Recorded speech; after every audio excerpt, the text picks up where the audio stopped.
Hello everyone, ಎಲ್ಲರಿಗೂ ನಮಸ್ಕಾರ. ಎಲ್ಲರೂ ಹೇಗಿದ್ದೀರಾ? ಎಲ್ಲರೂ ಚೆನ್ನಾಗಿದ್ದೀರಾ ಅಂತ ಭಾವಿಸ್ತಾ ಇವತ್ತಿನ ಈ ವಿಡಿಯೋನ ಸ್ಟಾರ್ಟ್ ಮಾಡ್ತಾ ಇದ್ದೀನಿ. ಇವತ್ತಿನ ಈ ವಿಡಿಯೋ ಏನಾದರೂ ನಿಮಗೆ ಒಂದು ಸ್ವಲ್ಪನಾದರೂ ಇಷ್ಟ ಆಗಿದ್ರೆ ಪ್ಲೀಸ್ ಒಂದು ಲೈಕ್ ಮಾಡ್ತೀರಾ? ಗುರುವಾರದ ದಿನ ಹುಣ್ಣಿಮೆ ಇತ್ತಲ್ವಾ, ಹಾಗಾಗಿ ಸಂಜೆ ಪೂಜೆ ಮಾಡೋಣ ಅಂತಂದ್ಬಿಟ್ಟು ಪ್ಲಾನ್ ಮಾಡ್ಕೊಂಡಿದ್ದೆ. ಇನ್ನು ಪೂಜೆಗೆ ಒಂದು ಸ್ವಲ್ಪ ಐಟಮ್ಸ್ ಬೇಕಾಗಿತ್ತು ನನಗೆ. ಪಚ್ಚೆ ಕರ್ಪೂರ ಮತ್ತು ಅಗರಬತ್ತಿ ಏನೋ ಖಾಲಿ ಆಗಿತ್ತು. ಹಾಗಾಗಿ ಗಂಧಿಗೆ ಅಂಗಡಿಗೆ ಹೋಗಿ ಒಂದು ಸ್ವಲ್ಪ ಐಟಮ್ಸ್ ಎಲ್ಲ ತಗೊಂಡು ಇವಾಗ ಮನೆಗೆ ಬರ್ತಾ ಇದ್ದೀವಿ. ನೋಡ್ತಾ ಇರ್ಬೋದು ಟ್ರಾಫಿಕ್ ಅಂತೂ ಎಷ್ಟಿದೆ ಅಂತಂದ್ಬಿಟ್ಟು.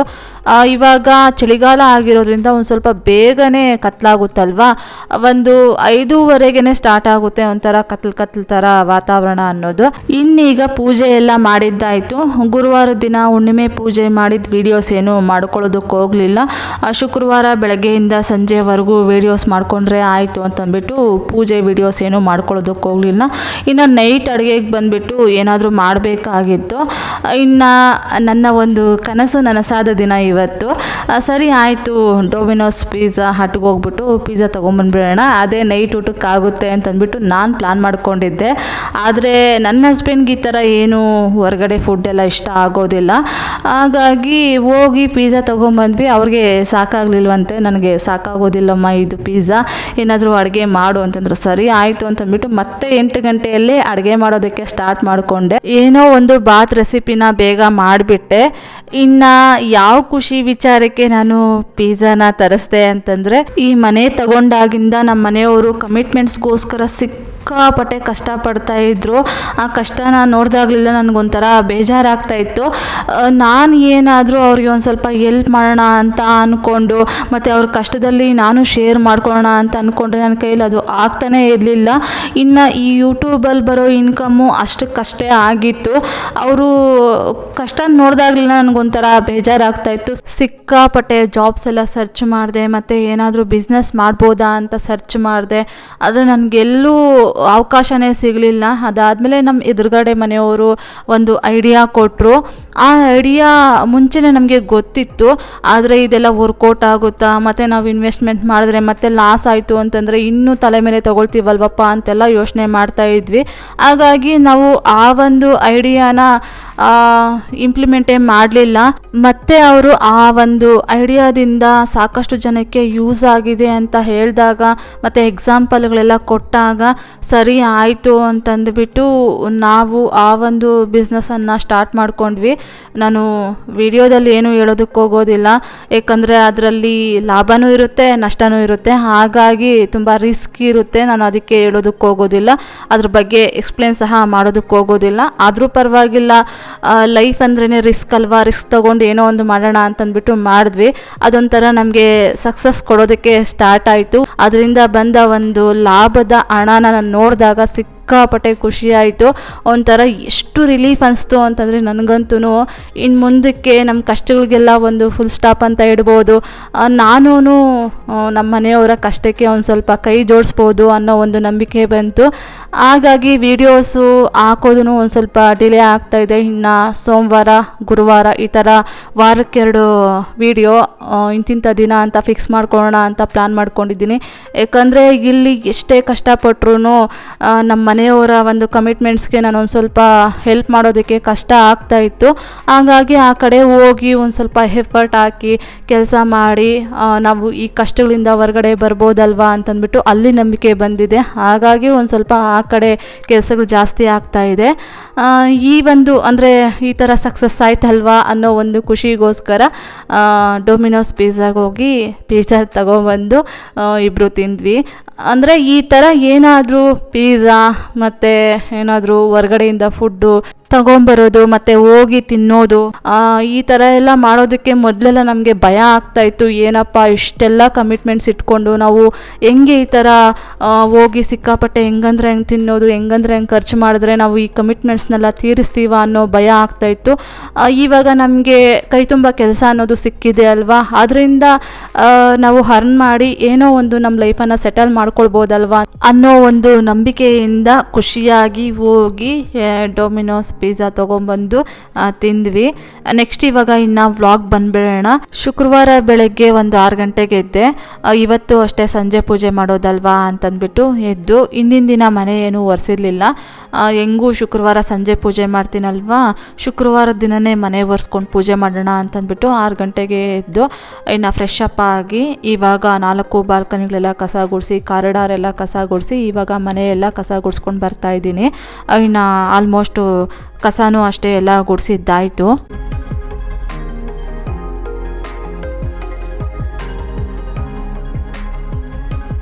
ನೆಕ್ಸ್ಟ್ ಈಗ ಮನೆಯೆಲ್ಲ ಕಸ ಗುಡಿಸಿದ್ದಾದಮೇಲೆ ಇನ್ನು ಟಿಫನ್ ಬಂದುಬಿಟ್ಟು ನೈಟು ರೈಸ್ ಬಾತ್ ಏನೋ ಮಾಡಿದ್ದೆ, ಅದೇ ಇತ್ತು. ಅದೇ ತಿನ್ಕೊಂಡು ಟೀ ಮಾಡಿ ಕುಡಿದು ಪಾತ್ರೆಗಳೆಲ್ಲ ವಾಶ್ ಮಾಡಿ ಇವಾಗ ಮನೆಯೆಲ್ಲ ಒರೆಸೋಣ ಅಂತಂದ್ಬಿಟ್ಟು 3 ರೂಮುಗಳನ್ನು ಒರೆಸಿದ್ದಾಯಿತು. ಇವಾಗ ಕಿಚನ್ ಒರೆಸ್ತಾ ಇದ್ದೀನಿ. ಇನ್ನು ಇವಾಗಂತೂ ವೆದರ್ ಯಾವ ರೀತಿಯಾಗಿರುತ್ತೆ ಅಂತಂದರೆ ಒಂಥರ ಶಿಫ್ಟ್ ಮಾಡ್ಕೊಂಡ್ಬಿಟ್ಟಿದ್ದಾರೆ ಇವರುಗಳು, ಮಳೆರಾಯ ಮತ್ತು ಸೂರ್ಯದೇವ ಇಬ್ಬರೂ. ಒಂದಿನ ಒಂಥರ ಮೋಡ ಮುಚ್ಕೊಂಡು ತುಂತುರು ಥರ ಹನಿ ಬೀಳ್ತಾ ಇರುತ್ತೆ, ಒಂದೊಂದು ದಿನ ಒಂದು ಸ್ವಲ್ಪ ಬಿಸಿಲಿರುತ್ತೆ. ಈ ರೀತಿಯಾಗಿ ಒಂದಿನ ಮೋಡ ಮುಚ್ಕೊಂಡಿದ್ರೆ ಇನ್ನೊಂದಿನ ಬಿಸಿಲು ಅನ್ನೋದು ಬಂದಿರುತ್ತೆ.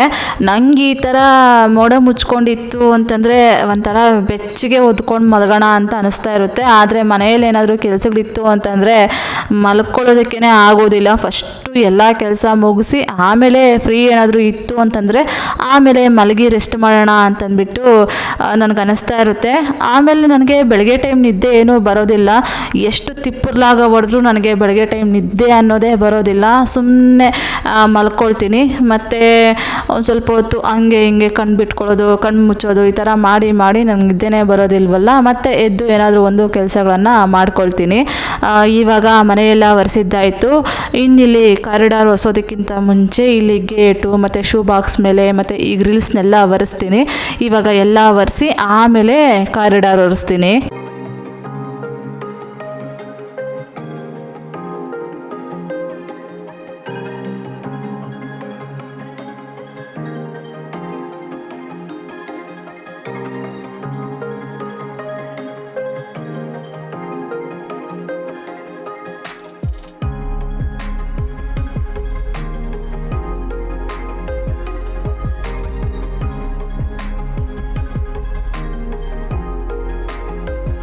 ಈಗ ಮನೆಯೆಲ್ಲ ಒರೆಸಿದ್ದಾಯಿತು. ಒರೆಸಿ ಒಂದು ಸ್ವಲ್ಪ ಹೊತ್ತು ಮಲಗಿ ರೆಸ್ಟ್ ಮಾಡಿ ಆಮೇಲೆ ಇನ್ನು ಮಧ್ಯಾಹ್ನ ಊಟಕ್ಕೆ ಬಂದುಬಿಟ್ಟು ಬಾತೆ ಒಂದು ಸ್ವಲ್ಪ ಇತ್ತು ಮತ್ತು ಫ್ರೂಟ್ಸ್ ಒಂದು ಸ್ವಲ್ಪ ಇತ್ತು. ನಾನು ಫ್ರೂಟ್ಸ್ ತಿಂದ್ಕೊಂಡೆ, ನನ್ನ ಹಸ್ಬೆಂಡ್ಗೆ ರೈಸ್ ಬಾತ್ ಇಟ್ಕೊಟ್ಟೆ. ಅವರು ತಿಂದಿದ್ದಾದಮೇಲೆ ಇನ್ನು ಪಾತ್ರೆಗಳೆಲ್ಲ ವಾಶ್ ಮಾಡಿ ಮತ್ತೆ ಒಂದು ಸ್ವಲ್ಪ ಹೊತ್ತು ಹಾಗೆ ಫೋನ್ ನೋಡ್ಕೊಂಡಿದ್ದು ಆಮೇಲೆ ಇನ್ನು ಒಂದು 3 ಗಂಟೆ ಹಾಗೆ ಸ್ನಾನ ಮಾಡಿಕೊಂಡು ಇವಾಗ ದೇವ್ರ ಸಾಮಾನೆಲ್ಲ ತೆಗೆದು ಕ್ಲೀನ್ ಮಾಡಿ ಆಮೇಲೆ ಪೂಜೆ ಮಾಡೋಣ ಅಂತಂದ್ಬಿಟ್ಟು ಈ ಕೆಲಸನ ಸ್ಟಾರ್ಟ್ ಮಾಡ್ಕೊಂಡಿದ್ದೀನಿ. ಶುಕ್ರವಾರ ದಿನ ಯೂಶಲಿ ತೆಗಿಬಾರ್ದು ಅಂತ ಹೇಳ್ತಾರೆ, ಆದರೆ ಇಲ್ಲಿ ನಮ್ದು ಬಂದು ಹಾರ್ಡ್ ವಾಟ್ರು. ಇನ್ನು ಬೆಳ್ಳಿ ಸಾಮಾನೆಲ್ಲ ಒಂದು ವಾರಕ್ಕೇ ಬ್ಲ್ಯಾಕ್ ಥರ ಇರುತ್ತೆ. ನನಗೆ ಮನೆ ದೇವ್ರ ಪೂಜೆ ಮಾಡಬೇಕಾದ್ರೆ ಈ ಬೆಳ್ಳಿ ಸಾಮಾನೆಲ್ಲ ನೀಟಾಗಿರಬೇಕು, ಅಂದರೆ ಪಳ ಅಂತ ಹೊಳಿತಾ ಇರಬೇಕು. ಈ ಥರ ಬ್ಲ್ಯಾಕ್ ಇತ್ತು ಅಂತಂದರೆ ಪೂಜೆ ಮಾಡೋದಕ್ಕೇ ಮನಸ್ಸು ಬರೋದಿಲ್ಲ. ಅದಕ್ಕೆ ನಾನು ದೇವರೇ ಸಾರಿ ದೇವರೇ, ಇವತ್ತು ಕಳಶ ಎಲ್ಲ ತೆಗೆದು ಕ್ಲೀನ್ ಮಾಡಿ ಮತ್ತು ಕಳಶ ಪ್ರತಿಷ್ಠಾಪನೆ ಮಾಡಿ ಪೂಜೆ ಮಾಡ್ತೀನಿ ದೇವರೇ. ನನ್ನ ಕೈಯಲ್ಲಿ ಈ ಥರ ಬ್ಲ್ಯಾಕ್ ಇರೋ ಕಳಶನ ನೋಡಿಕೊಂಡು, ಅಂದರೆ ದೇವ್ರ ಸಾಮಾನುಗಳನ್ನೆಲ್ಲ ನೋಡಿಕೊಂಡು ಪೂಜೆ ಮಾಡೋದಕ್ಕೆ ನನಗೆ ಮನಸ್ಸೇ ಬರೋದಿಲ್ಲ ದೇವರೇ. ಮನಸ್ಸಿಲ್ಲದೆ ಮನಸ್ಸಲ್ಲಿ ನನಗೆ ಪೂಜೆ ಮಾಡೋದಕ್ಕಾಗೋದಿಲ್ಲ ದೇವರೇ, ದಯವಿಟ್ಟು ನನ್ನ ಕ್ಷಮಿಸು ಅಂತೇಳ್ಬಿಟ್ಟು ಇವತ್ತು ಕೆಲವೊಂದಿಷ್ಟು ಅಂದರೆ ಬೆಳ್ಳಿ ದೇವ್ರ ಸಾಮಾನುಗಳನ್ನೆಲ್ಲ ತೆಗೆದು ಮತ್ತು ಇನ್ನು ತಾಮ್ರದ್ದು ಒಂದು ಸ್ವಲ್ಪ ದೇವ್ರ ಸಾಮಾನೆಲ್ಲ ತೆಗೆದು ನೀಟಾಗಿ ವಾಶ್ ಮಾಡಿ ಆಮೇಲೆ ಜೋಡಿಸ್ಕೊಂಡು ಪೂಜೆ ಮಾಡೋಣ ಅಂತಂದ್ಬಿಟ್ಟು ಇವಾಗ ದೇವ್ರ ಸಾಮಾನು ಒಂದಷ್ಟು ತೆಗ್ದಿದ್ದೀನಿ. ಗುರುವಾರದ ದಿನ ಹುಣ್ಣಿಮೆ ಇರಲಿಲ್ಲ ಅಂತಂದಿದ್ರೆ ಗುರುವಾರನೇ ಕಳಶನ ತೆಗೆದು ಪಕ್ಕಿಟ್ಬಿಟ್ಟು ಆಮೇಲೆ ಶುಕ್ರವಾರ ದೇವ್ರ ಸಾಮಾನೆಲ್ಲ ವಾಶ್ ಮಾಡಿ ಮತ್ತು ಜೋಡಿಸ್ಕೊಂಡು ಪೂಜೆ ಮಾಡ್ತಾಯಿದ್ದೆ. ಇಲ್ಲಾಂದರೆ ಗುರುವಾರನೇ ದೇವ್ರ ಸಾಮಾನೆಲ್ಲ ತೆಗೆದು ಕ್ಲೀನ್ ಮಾಡಿ ಇಟ್ಕೊಂಡ್ಬಿಡ್ತಾ ಇದ್ದೆ. ಆದರೆ ಗುರುವಾರ ಹುಣ್ಣಿಮೆ ಇತ್ತಲ್ವ, ಹುಣ್ಣಿಮೆ ದಿನ ಏನೋ ಒಂದು ಸ್ವಲ್ಪ ಅಡ್ಜಸ್ಟ್ ಮಾಡ್ಕೊಂಡು ಪೂಜೆ ಮಾಡಿಬಿಟ್ಟೆ. ಇನ್ನು ಮನೆ ದೇವ್ರ ಪೂಜೆಗೆ ಮಾತ್ರ ನನಗೆ ಯಾವಾಗಲೂ ಅಷ್ಟೇ ಅದೇನೋ ಗೊತ್ತಿಲ್ಲ, ಅದೇನೋ ನೀಟಾಗಿರಬೇಕು. ನನಗೆ ಮನೆ ದೇವ್ರ ಪೂಜೆ ಮಾಡ್ತೀನಿ ಅಂತಂದರೆ ದೇವ್ರ ಮನೆ ಒಂಥರ ಕಳೆಯಾಗಿ ಕಾಣ್ತಾ ಇರಬೇಕು. ನನಗೆ ಈ ದೇವ್ರ ಸಾಮಾನೆಲ್ಲ ಒಂದು ಸ್ವಲ್ಪ ಬ್ಲ್ಯಾಕಾಗಿ ಕಾಣ್ತಾ ಇದ್ರೆ ನನಗೆ ಇಷ್ಟನೇ ಆಗೋದಿಲ್ಲ. ಒಂಥರ ಮನಸ್ಸಿಲ್ಲದೆ ಮನಸ್ಸಲ್ಲಿ ಪೂಜೆ ಮಾಡ್ತಾ ಇರ್ತೀನಿ. ಹಾಗಾಗಿ ಇನ್ನು ಇವತ್ತೇನು ಮಾಡಿದೆ ಅಂತಂದರೆ ನನ್ನ ಹಸ್ಬೆಂಡ್ಗೆ ಹೇಳಿದೆ, ಒಂದು ವಾರ ಆದರೂ ಇರೋದಿಲ್ವಲ್ಲ ಈ ಬೆಳ್ಳಿ ದೇವ್ರ ಸಾಮಾನುಗಳು. ಪ್ರತಿ ವಾರ ಈ ಥರ ಯಾವಾಗಲಾದರೂ ಎಮರ್ಜೆನ್ಸಿ ಬಿದ್ದಾಗ ಹಾಗೆ ಒಂದು ವಾರ ಪೂಜೆ ಮಾಡೋಣ ಅಂತಂದರೆ ಈ ಬೆಳ್ಳಿ ದೇವ್ರ ಸಾಮಾನೆಲ್ಲ ಒಂದು ಸ್ವಲ್ಪ ಬ್ಲ್ಯಾಕ್ ಆಗಿರುತ್ತಲ್ವ, ಹಂಗೆ ಟರ್ನ್ ಆಗಿಬಿಡುತ್ತೆ ಅಂತ ಹೇಳಿದ್ದಕ್ಕೆ ಒಂದು ಕೆಲಸ ಮಾಡೋಣ, ಟೆರೇಸ್ ಮೇಲೆ ಡೈರೆಕ್ಟ್ ಬೋರ್ವೆಲ್ ನೀರು ಬರುತ್ತೆ, ಅಲ್ಲಿ ಬಕೆಟಲ್ಲಿ ಇಟ್ಕೊಂಬರ್ತೀನಿ, ಅದರಲ್ಲಿ ಒಂದು ಸಲ ತೊಳೆದು ನೋಡು, ಆವಾಗೇನಾದರೂ ಚೇಂಜಸ್ಸು ಕಾಣುತ್ತೋ ಏನೋ ಅಂತಂದ್ಬಿಟ್ಟು ಹೇಳಿದ್ರು. ಆ ಒಂದು ನೀರಲ್ಲೇ ಇವತ್ತು ಬೆಳ್ಳಿ ದೇವ್ರ ಸಾಮಾನುಗಳನ್ನೆಲ್ಲ ತೊಳೆದಿದ್ದೀನಿ. ಯಾಕಂದರೆ ಹಾರ್ಡ್ ವಾಟ್ರ್ ಆಗಿರೋದ್ರಿಂದ ಇಲ್ಲಿ ಉಪ್ಪು ಹಾಕಿ, ಅದು ಸಾಫ್ಟ್ನರ್ ಅಂದ್ರೇ ಉಪ್ಪು ಹಾಕ್ತಾರಲ್ವ, ಹಾಗಾಗಿ ಉಪ್ಪು ನೀರಲ್ಲಿ ಬೆಳ್ಳಿ ದೇವ್ರ ಸಾಮಾನೆಲ್ಲ ತೊಳ್ದಂಗೆ ಆಗುತ್ತೆ. ಇನ್ನು ಉಪ್ಪು ನೀರು ಬಂದು ಸಿಲ್ವರ್ಗೆ ತಾಕ್ತು ಅಂತಂದರೆ ಅದೊಂಥರ ಬ್ಲ್ಯಾಕಾಗಿ ಟರ್ನ್ ಆಗುತ್ತಲ್ವ, ಹಾಗಾಗಿ ಡೈರೆಕ್ಟ್ ಬೋರ್ವೆಲ್ ನೀರಿಂದ ವಾಶ್ ಮಾಡಿದ್ರೆ ಹೆಂಗೆ ಕಾಣುತ್ತೆ ಅಂತಂದುಬಿಟ್ಟು ನನ್ನ ಹಸ್ಬೆಂಡ್ ಹೋಗಿ ಒಂದು ಬಕೆಟ್ ತುಂಬ ಡೈರೆಕ್ಟ್ ಬೋರ್ವೆಲ್ ನೀರನ್ನೇ ತೊಗೊಂಬಂದರು. ಅದರಿಂದ ವಾಶ್ ಮಾಡಿದ್ದೀನಿ. ನೋಡಬೇಕು ಈ ನೀರಿನಿಂದ ವಾಶ್ ಮಾಡಿದ್ದೀನಿ ಅಲ್ವಾ, ಯಾವ ಥರ ಬೆಳ್ಳಿ ದೇವ್ರ ಸಾಮಾನು ಅನ್ನೋದು ಒಂದು ವಾರದವರೆಗೂ ಇರುತ್ತೆ ಅಂತಂದ್ಬಿಟ್ಟು ಇವಾಗ ದೇವ್ರ ಸಾಮಾನೆಲ್ಲ ವಾಶ್ ಮಾಡಿದ್ದಾಯಿತು. ಮತ್ತು ದೇವ್ರ ಸಾಮಾನುಗಳಿಗೆಲ್ಲ ಗಂಧ ಕುಂಕುಮ ಇಟ್ಟು ದೇವ್ರ ಮನೆಯಲ್ಲಿ ಜೋಡಿಸಿಟ್ಟಿದ್ದಾಯಿತು. ಈಗ ನಮ್ಮ ಪಾಟುಗಳಲ್ಲಿ ಸೇವಂತಿಗೆ ಗಿಡಗಳನ್ನು ಹಾಕಿದ್ನಲ್ವ, ಆ ಗಿಡಗಳಲ್ಲೆಲ್ಲ ಆಲ್ಮೋಸ್ಟ್ ಹೂಗಳೆಲ್ಲ ಚೆನ್ನಾಗಿ ಹರಡಿತ್ತು. ಆ ಹೂಗಳನ್ನೆಲ್ಲ ಕಟ್ ಮಾಡಿಕೊಂಡು ಇವತ್ತು ನಮ್ಮ ಗಿಡದ ಸೇವಂತಿಗೆ ಹೂಗಳನ್ನೇ ಇಟ್ಬಿಟ್ಟು ಪೂಜೆ ಮಾಡೋಣ ಅಂತಂದ್ಬಿಟ್ಟು ಎಲ್ಲ ಸೇವಂತಿಗೆ ಹೂಗಳನ್ನು ಕಟ್ ಮಾಡ್ಕೊಳ್ತಾ ಇದ್ದೀನಿ. ಯಾವ್ಯಾವ ಹರಡಿದೆಯೋ ಆ ಸೇವಂತಿಗೆ ಹೂಗಳನ್ನು ಕಟ್ ಮಾಡ್ಕೊಳ್ತಾ ಇದ್ದೀನಿ. ಇನ್ನೂ ಒಂದೆರಡು ಸಲಕ್ಕೆ ಹೂವು ಅನ್ನೋದು ನನಗೆ ಸಿಗುತ್ತೆ.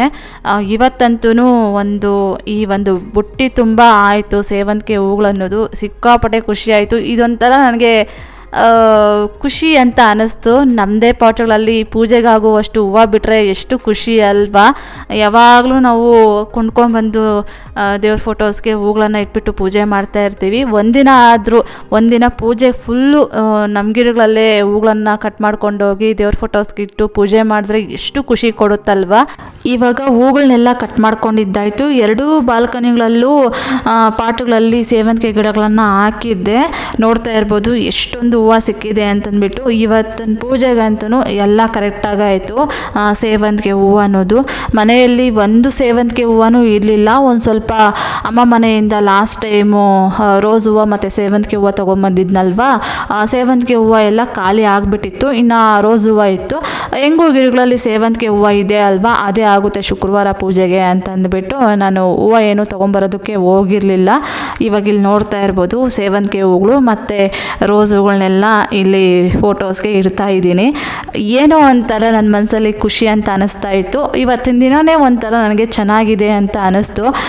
ಒಂದ್ರ ಮೇಲೆ ಒಂದು ಖುಷಿ ವಿಚಾರಗಳನ್ನೆಲ್ಲ ಕೇಳ್ತಾ ಇದ್ದೀನಿ, ನೋಡ್ತಾ ಇದ್ದೀನಿ ಅಂತಂದುಬಿಟ್ಟು. ನಮ್ಮ ಬಿಸ್ನೆಸ್ ಒಂದು ಸ್ವಲ್ಪ ಸಕ್ಸಸ್ ಆಗಿದ್ದು, ಅದಾದಮೇಲೆ ಇಲ್ಲಿ ನಮ್ಮದೇ ಗಿಡಗಳಲ್ಲಿ ಹೂಗಳೆಲ್ಲ ಹರಡಿತ್ತು.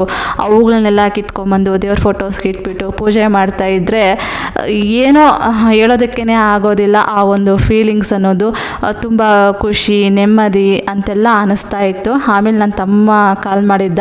ನನ್ನ ತಮ್ಮನಿಗೆ ಹೇಳಿದೆ, ನೀನು ತೊಗೊಂಬಂದು ಕೊಟ್ಟಿರೋ ಸೇವಂತಿಗೆ ಗಿಡಗಳಲ್ಲೆಲ್ಲ ಹೂವು ಹರಡಿತ್ತು, ಇವತ್ತಿನ ಪೂಜೆಗೆ ನೀನು ಕೊಟ್ಟಿರೋ ಗಿಡಗಳಲ್ಲೇ ಹೂವು ಸಿಕ್ತಪ್ಪ ಅಂತಂದ್ಬಿಟ್ಟು ಹೇಳಿದೆ. ನನಗೆ ಯಾವುದೇ ಒಂದು ವಿಚಾರಗಳನ್ನು ಶೇರ್ ಮಾಡಿಕೊಂಡಾಗ ಒಳ್ಳೆ ಬ್ಲೆಸ್ಸಿಂಗು, ಕಾಮಿಡಿ ಮಾಡೋದು ಅಂತಂದರೆ ನನ್ನ ತಮ್ಮ ಅಂತ ಹೇಳ್ಕೊಳ್ತೀನಿ. ಅವನು ಖುಷಿನೂ ಪಡ್ತಾನೆ, ಅದೇ ಥರ ನನ್ನನ್ನು ಕಾಲು ಎಳ್ಕೊಂಡು ಕಾಮಿಡಿನೂ ಮಾಡ್ತಾ ಇರ್ತಾನೆ. ನೋಡಿ ಈ ಥರ ಹೂವು ಎಲ್ಲ ಸಿಕ್ತು ಅಂತಂದರೆ ಸರಿ ಆಯಿತು ಹಬ್ಬ ಮಾಡ್ಕೊಳಮ್ಮ ಅಂತ ಹೇಳ್ತಾನೆ.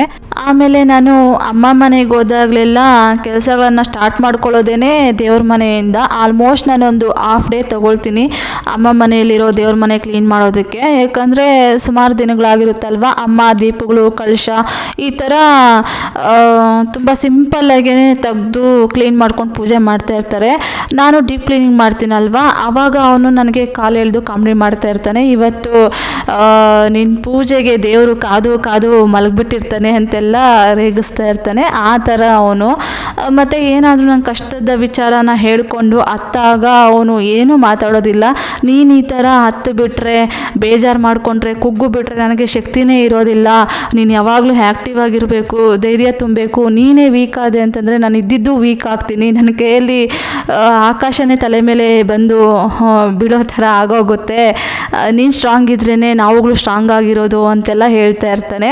ಆ ಥರ ಅವನ ಒಂದು ಬಾಂಡಿಂಗು. ಕಿತ್ತಾಡೋದು ಅಷ್ಟೇ, ಸಿಕ್ಕಾಪಟ್ಟೆ ಕಿತ್ತಾಡ್ತಾ ಇರ್ತೀವಿ. ಮೊದಲು ಜಾಸ್ತಿ ಕಿತ್ತಾಡ್ತಾ ಇದ್ವಿ. ಮದುವೆ ಆದಮೇಲೆ ನಾನೇ ಒಂದು ಸ್ವಲ್ಪ ಏನಾದರೂ ಅವನು ರೇಗಿಸ್ದಾಗ ಮುನ್ಸ್ಕೊಂಡ್ಬಿಡ್ತೀನಿ, ಮಾತಾಡೋದಕ್ಕೆ ಹೋಗೋದಿಲ್ಲ. ಆಮೇಲೆ ಅವನೇ ಬಂದು ಸಾರಿ, ತಪ್ಪಾಯಿತು, ಬೇಜಾರು ಮಾಡಿಸಿದ್ದೀನಿ, ಮಾತಾಡಮ್ಮ ಅಂತ ಹೇಳ್ತಾನೆ. ಆ ಥರ ನಾವಿಬ್ಬರು. ಇನ್ನಿವಾಗ ಶುಕ್ರವಾರ ಮುಸ್ಸಂಜೆ ಪೂಜೆ ಮಾಡೋದಕ್ಕೆ ಅಂತಂದ್ಬಿಟ್ಟು ದೇವ್ರ ಮನೆಯಲ್ಲಿ ಪೂಜೆಗೆಲ್ಲ ರೆಡಿ ಮಾಡ್ಕೊಂಡಿದ್ದಾಯಿತು. ಅದಾದಮೇಲೆ ಇಲ್ಲಿ ಮೇನ್ ಡೋರ್ ಹತ್ರನೂ ಅಷ್ಟೇ ಹೊಸ್ಲ ಮೇಲೆ ಮತ್ತು ತುಳಸಿ ಗಿಡದ ಮುಂದೆ ಎಲ್ಲ ಪೂಜೆಗೆಲ್ಲ ರೆಡಿ ಮಾಡ್ಕೊಂಡಿದ್ದಾಯಿತು. ಮತ್ತು ಉರುಳಿ ಬೋಲ್ಗೂ ಅಷ್ಟೇ ಹೂವು ಎಲ್ಲ ಹಾಕಿದ್ದಾಯಿತು. ಎಲ್ಲ ಕಡೆ ಪೂಜೆಗೆ ರೆಡಿ ಮಾಡಿಕೊಂಡು ಇವಾಗ ಮೊದಲಿಗೆ ಹೊಸ್ಲ ಹತ್ರ ದೀಪ ಹಚ್ಚಿ ಪೂಜೆ ಮಾಡ್ತಾಯಿದ್ದೀನಿ. ಸಂಜೆ ಪೂಜೆ ಮಾಡ್ತೀನಿ ಅಂತಂದರೆ ನಾನೇ ದೇವ್ರ ಮನೆಯಲ್ಲೂ ದೀಪ ಹಚ್ಚಿ ಪೂಜೆ ಮಾಡೋದು. ಹಾಗೆ ಕಿಸಾನ್ ಹೆಗ್ಡೆ ಅನ್ನೋ ಒಂದು ಅಕೌಂಟಿಂದ ನನಗೆ ಕಮೆಂಟ್ ಬಂದಿತ್ತು ಡಿಸೆಂಬರ್ 1ಗೆ ನನ್ನ ಮಗಳ ಮೊದಲ ವರ್ಷದ ಹುಟ್ಟುಹಬ್ಬ ಇದೆ, ವಿಶ್ ಮಾಡಿ ಅಕ್ಕ ಅಂತಂದ್ಬಿಟ್ಟು.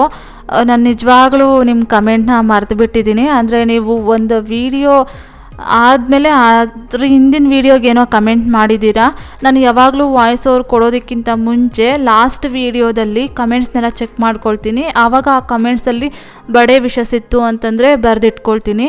ನೀವು ಹಿಂದಿನ ವೀಡಿಯೋಗೆ ಏನೋ ಕಮೆಂಟ್ ಮಾಡಿದ್ರಲ್ವ, ನಾನು ಮರೆತು ಬಿಟ್ಟಿದ್ದೀನಿ.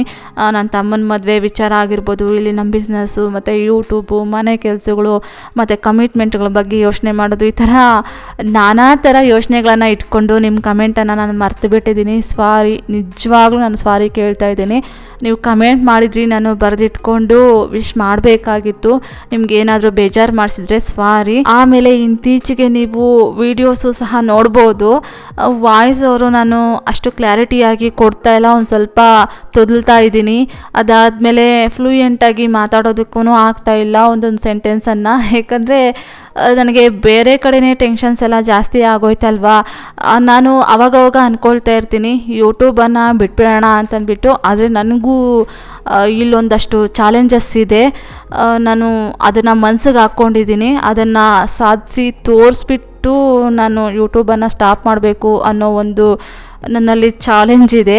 ಹಾಗಾಗಿ ಅಲ್ಲಿ ತನಕ ಯೂಟ್ಯೂಬನ್ನು ರನ್ ಮಾಡೋಣ ಅಂತಂದ್ಬಿಟ್ಟು ಅವಾಗವಾಗ, ಅಂದರೆ ಈ ಥರ ವಾರಕ್ಕೆ 2 ವೀಡಿಯೋ ಆದರೂ ಹಾಕೋದಕ್ಕೆ ಟ್ರೈ ಮಾಡೋಣ ಅಂತಂದ್ಬಿಟ್ಟು ಮಾಡ್ತಾಯಿದ್ದೀನಿ.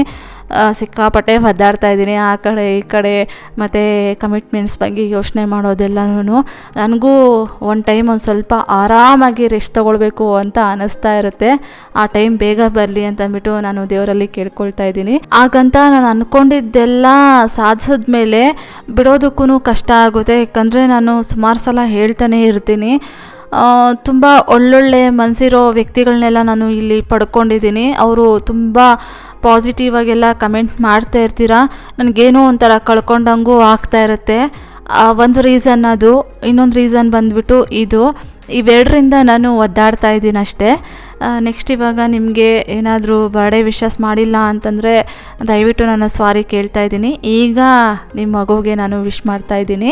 ನಿಶ್ಚಿತ Hegde, many more happy returns of the day ಅಪ್ಪ. ಆ ದೇವರು ನಿಮಗೆ ಒಳ್ಳೆ ಆರೋಗ್ಯ, ಆಯುಷು ಮತ್ತು ಒಳ್ಳೆ ವಿದ್ಯಾಭ್ಯಾಸ ಕೊಟ್ಟು ನಿಮ್ಮ ಮುಂದಿನ ಜೀವನ ತುಂಬ ಚೆನ್ನಾಗಿರಲಿ, ಖುಷಿಯಾಗಿರಲಿ. ಅಪ್ಪ ಅಮ್ಮನಿಗೆ ಮತ್ತು ಈ ದೇಶಕ್ಕೆ ಒಬ್ಬ ಒಳ್ಳೆ ಹೆಣ್ಣು ಮಗು ಆಗಿರಲಿ ಅಂತಂದ್ಬಿಟ್ಟು ಆ ದೇವರಲ್ಲಿ ನಾನು ಕೇಳ್ಕೊಳ್ತೀನಿ ಕಂದ. ನೆಕ್ಸ್ಟ್ ಇವಾಗ ಪೂಜೆ ಎಲ್ಲ ಮಾಡಿದ್ದಾಯಿತು. ಇವಾಗ ಇಲ್ಲಿ ನೋಡ್ತಾ ಇರ್ಬೋದು, ಎಲ್ಲ ಕಡೆನೂ ನಮ್ಮ ಗಿಡಗಳಲ್ಲೇ ಬಿಟ್ಟಿರುವಂತಹ ಸೇವಂತಿಗೆ ಹೂಗಳನ್ನು ಇಟ್ಬಿಟ್ಟು ಪೂಜೆ ಮಾಡಿದ್ದೀನಿ. ಪದೇ ಪದೇ ಹೇಳ್ತಾ ಇದ್ದೀನಿ, ಅಷ್ಟೊಂದು ಖುಷಿ ಆಗ್ತಾ ಇದೆ ನನಗೆ. ಇನ್ನೀಗ ಪೂಜೆ ಎಲ್ಲ ಮಾಡಿದ್ದಾದಮೇಲೆ ಮನೆಗೆಲ್ಲ ಧೂಪನ ಹಾಕೋಣ ಅಂತಂದ್ಬಿಟ್ಟು ಇವಾಗ ಧೂಪನ ಅಂಟಿಸ್ಕೊಳ್ತಾ ಇದ್ದೀನಿ.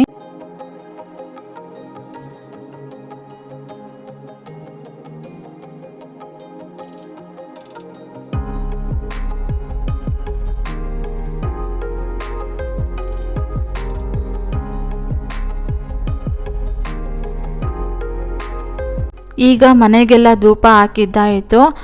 ಇನ್ನು ರಾಮಕೋಟಿ ಬರೆಯೋದು ಸಾಕಷ್ಟು ಪೆಂಡಿಂಗ್ ಇತ್ತಲ್ವ, ಹಾಗಾಗಿ ಪ್ರತಿದಿನ ನಾನು ಒಂದು 108 ಸಲ ರಾಮರ ನಾಮವನ್ನು ಬರಿತಾ ಇದ್ದೀನಿ. ಅದಾದಮೇಲೆ 108 ಸಲ ಪದ್ಮಾವತಿ ಅಮ್ಮನವರ ಸ್ತೋತ್ರನ ಹೇಳ್ಕೊಳ್ತೀನಿ. ಇವಾಗ ರಾಮಕೋಟಿ ಬರೆದಿದ್ದಾಯಿತು, ಅಮ್ಮನವರ ಸ್ತೋತ್ರನೂ ಹೇಳ್ಕೊಂಡಿದ್ದಾಯಿತು. ಇನ್ನು ಅಡುಗೆ ಮಾಡೋದಕ್ಕೆ ಸ್ಟಾರ್ಟ್ ಮಾಡ್ಕೊಂಡಿದ್ದೀನಿ.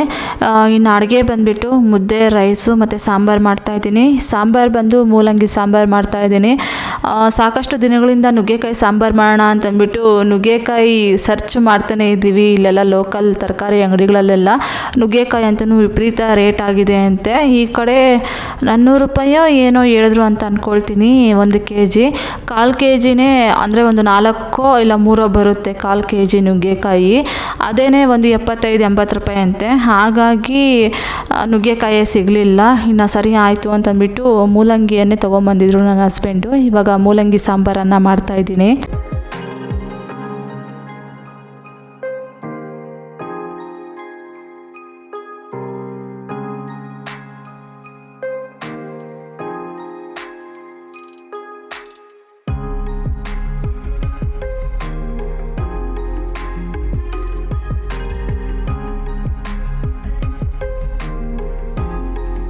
ಇವಾಗ ಅಡುಗೆ ಎಲ್ಲ ಮಾಡಿದ್ದಾಯಿತು. ನೋಡ್ತಾ ಇರ್ಬೋದು ಮುದ್ದೆ, ಮೂಲಂಗಿ ಸಾಂಬಾರು ಮತ್ತು ರೈಸು.